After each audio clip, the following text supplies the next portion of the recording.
Early permanence enables a child to be placed with approved adopters, initially under fostering arrangements as early permanence carers. If a plan of adoption is subsequently decided on for the child, the same early permanence carers can then adopt that child, if the match is formally approved by an adoption panel.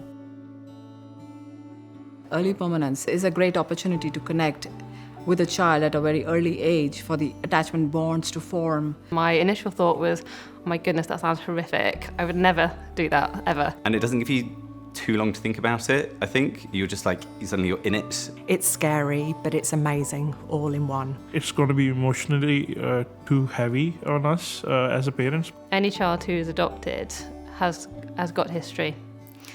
They're not with their birth family for whatever reason.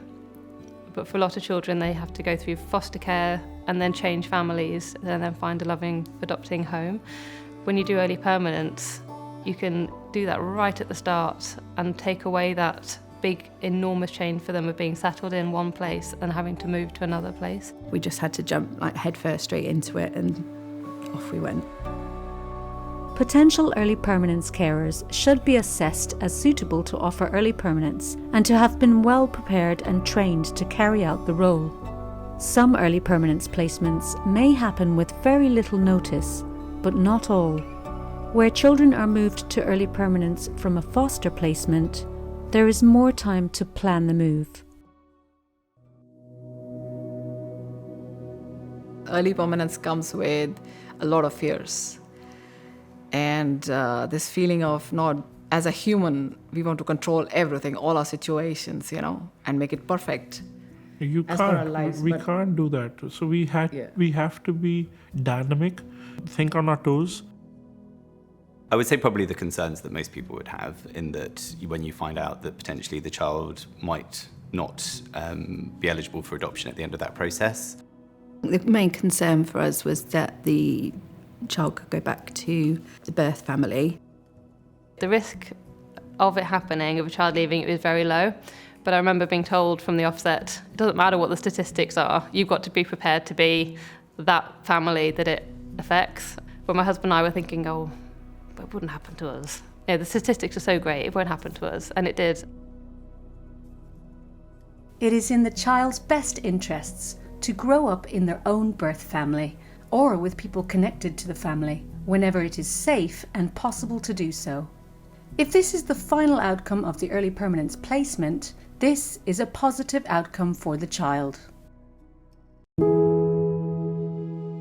were taken into a room and they were like, we've got these twins, and they just slid across a series of pictures. And I just looked at the pictures and I didn't feel anything. I suddenly felt like, oh, is this not right? Like, should I feel something different?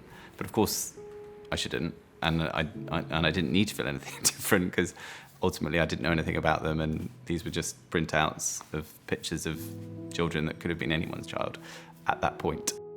When we were approached, it was with the view that his assessment on his parents had failed, and therefore he would need adopting. So it seemed very low risk for us, which was very appealing when doing early permanence.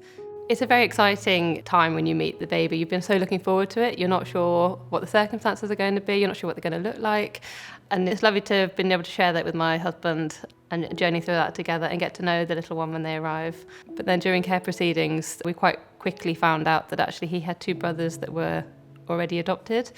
And when that family were approached, they said yes, they would like to take him. And then after 7 weeks, we did say goodbye to him, which was heart-wrenching. And it is the biggest fear about doing early permanence, that you may well have to say goodbye to a child. Usually birth family and connected persons, such as the adopters of siblings, would be approached and ruled out before placing a child with early permanence carers. However, sometimes this may not have been possible, or family or carers can change their minds during proceedings. We met her, she was 4 days old. We found out about her less than a week before. Then we were matched with her, weren't we? Yeah. And she was sort of born, and then 4 days later the social worker arrived with her in a car seat at our house, and that was it. The initial match in early permanence is not the formal adoption match. This can only happen later, if and after a placement order is granted in respect of the child. It will happen within the space of a week. So that's from my social worker getting in contact to let me know that I'd kind of been selected as a potential early permanence adopter, to then, the baby being born kind of, 7 days later. When you do early permanence, you have to keep the child at the centre of everything that you do, and the thing that's helped us to heal the most is the fact that he's at the right place for him. He's with his brothers, and we wouldn't want to stand in the way of that, and that was the best outcome for him. Even though it was really bumpy for us and a painful experience, we're so happy for him that he is with his brothers. When people say, oh, how do you not get attached to the child? You do get attached to a child, of course you do, and you do grow to love them when you're caring for them 24 hours a day. You do love them, but you have to love them with a selfless love. That was what the case was for our first experience with early permanence, but it didn't put us off from doing it again. And our second baby was in emergency foster care straight from hospital, just whilst they made the arrangements for them to come to us. So there she was 5 days old, and she'd been in a mum and baby unit originally for 2 weeks and then moved into foster care temporarily whilst they decided that actually she should be on a foster to adopt route, and that's when she moved to us. When you're waiting to do an early permanent placement, it can be tricky when you're in full-time work because you know that you're going to be leaving at some point, but you don't know when. So unlike a pregnancy, when you're counting down to an end date, how long's a piece of string when you're waiting for a placement? For our first baby, that was 8 weeks, and that felt like an eternity. I had a sympathetic employer, and I had prepared them for the fact that it could be short notice. When we're talking about early permanence and explaining it to our friends and colleagues, it is a little bit difficult because you have to explain to them that you are a foster carer strictly, but you were a foster carer with a side of adoption. I'm very lucky that I actually come from a large family myself, and we all live locally still to each other. Everyone was incredibly excited. Not that they weren't already excited, but that when we were bringing home twins and siblings, it was really upped the excitement levels. The people around you are just absolutely rooting for you, and they're thrilled when a baby comes into your home. It can be quite difficult at times because a lot of people don't understand that you're fostering a baby at the beginning, and you might realise you get a lot of new baby cards and congratulations cards, and that could be quite difficult to navigate because they're not actually appropriate for the situation. You are caring for a child, and they're not your child at that point. It's not just our uncertainties that we deal with. We also deal with our relatives, our family members. They don't know this concept. First of all, adoption was very new for them. And secondly, early permanence was scary for them. The support system is really important, and we are always thankful for them. They were there. All of our friends and family were there. But there has to be you have to tell them from the very beginning, yes, we need your support, but there are certain times when we would not be able to answer all the questions because we don't know the answers to them as well. It is good practice to offer early permanence specific preparation training to the family and friends of adopters putting themselves forward to offer early permanence, as their understanding and attitudes can be key to making the early permanence placement work for the child. We have an adoption group that we go to every month where it's just lovely to be able to go there and talk to other adopters. Yeah, and I think they also get where you are, and it's nice to have people who, on an emotional level, just understand. The EP Buddy Scheme wasn't available when we started our journey, but we are members of the Buddy Scheme, so we are actively buddies.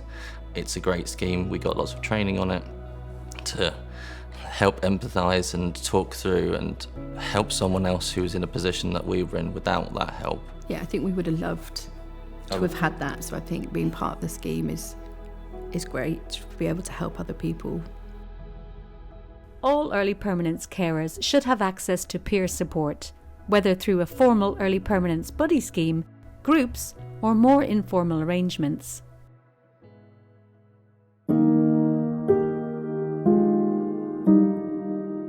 We got to know her birth mum really, really well and we sort of built quite a good relationship with her, which is what we wanted, because if our daughter was going to stay with us, it was just really nice to have that contact with her birth mum, so that we could share those stories of, we met your birth mum, and she really liked this as well, and she really liked that, so that she's got that link to her past.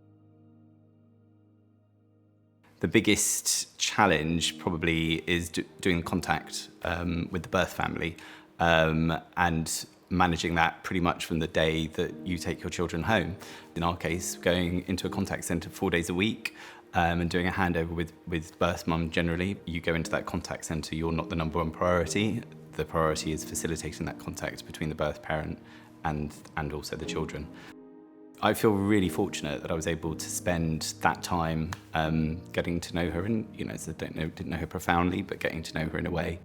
She recognised that her situation meant that she was not the person that would be able to give that child the life that she knew it deserved.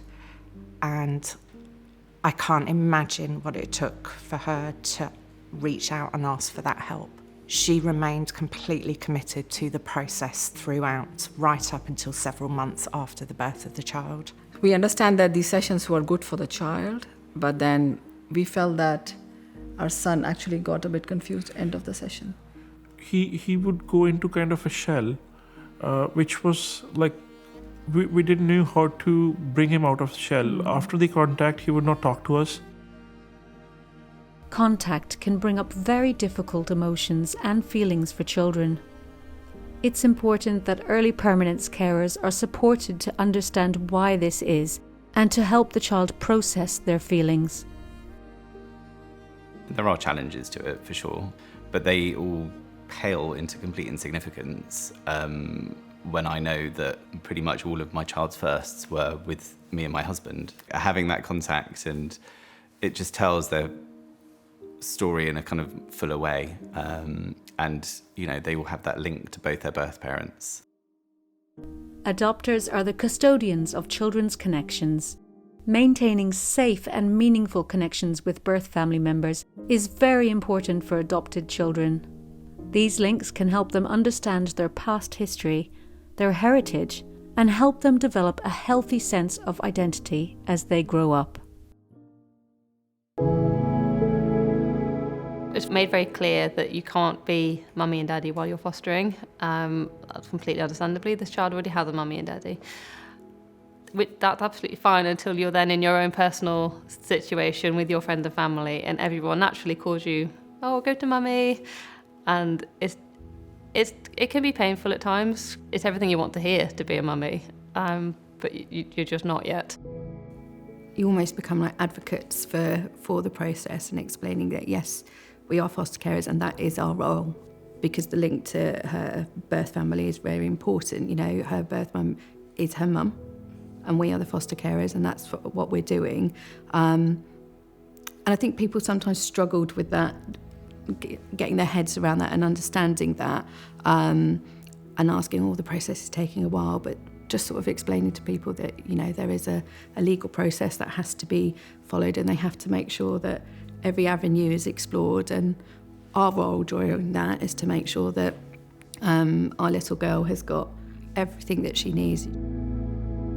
So we waited about 11 months for our placement order, which is when you get told that you can officially adopt the child, and then we waited another year after that to have the final adoption order, which is when you officially become parents of the child.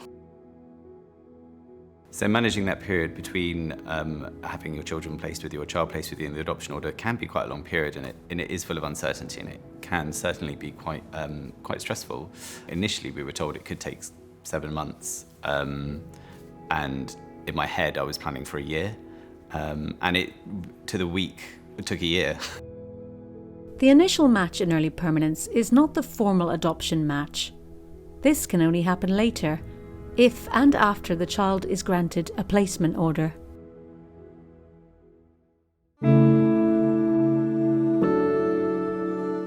My husband and I had always travelled a lot as a couple, and this was the first holiday we booked a self-catering cottage, And I looked around on our first morning and I just sobbed because I was holding our little baby girl and there was mess everywhere. There were toys and muslins, baby grows, and I just cried. This was what I wanted, and it just, like, dreams had just come true. Our daughter settled in with us great. She's literally part of the family, so I can't really say anything else than that. Yeah, I think she rules the roost, which is probably how it should be. It's just lovely. Yes. Yes, everything's different now. I'm a parent, yeah. I didn't used to get up early. Now I get up early, and I have no choice about it. He started teething soon after he was placed with us. We would have missed his teething time, and it is all positives and negatives to it, how difficult it was for him.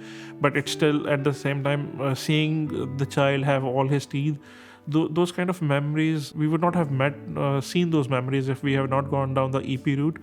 And if we had waited for the adoption order, we would have missed all those things that we cherish today. I got to meet the baby when they were 2 hours old. I also got to give her first feed as well, which is, yeah, something I will be.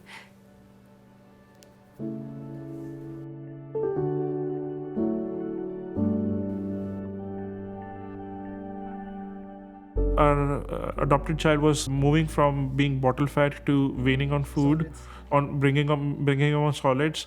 So tasting of avocado, tasting of lemon, tasting of something sweet, tasting something savory. And from very beginning we realized that he is not a sweet person. He likes more savory kind of things. And then those kind of things we would have missed in, like, the face he made when he tasted lemons. That's something still funny. I remember meeting them for the first time and again burst into tears. So I think it's pretty big. It's pretty big.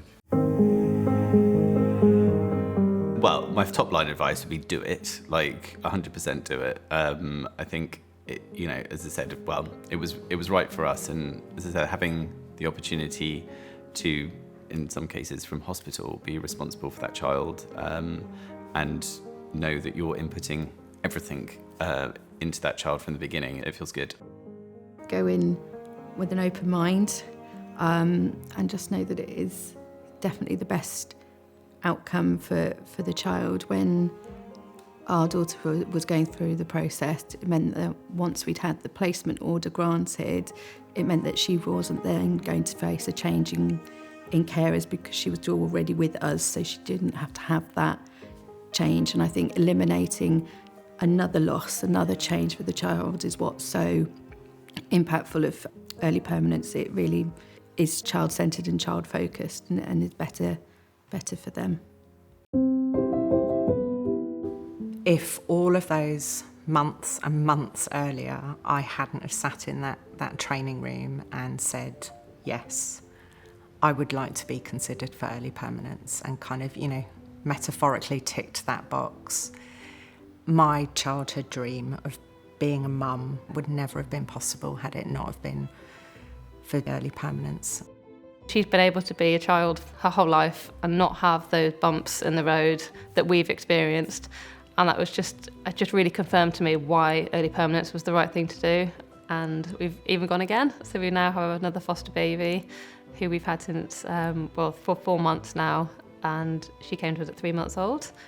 I look at my girls now, obviously one of them is our daughter and the other one we hope will be, and I just look at them being such happy girls, and I feel so grateful that we've been able to take that risk off them. You need to think about from the child's perspective, how beneficial it would be for the child.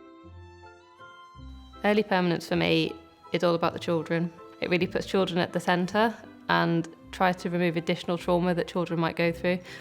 It's really risky for the grown-ups, but as far as my husband and I saw it, we are the grown-ups. Let us take the risk and let children be children.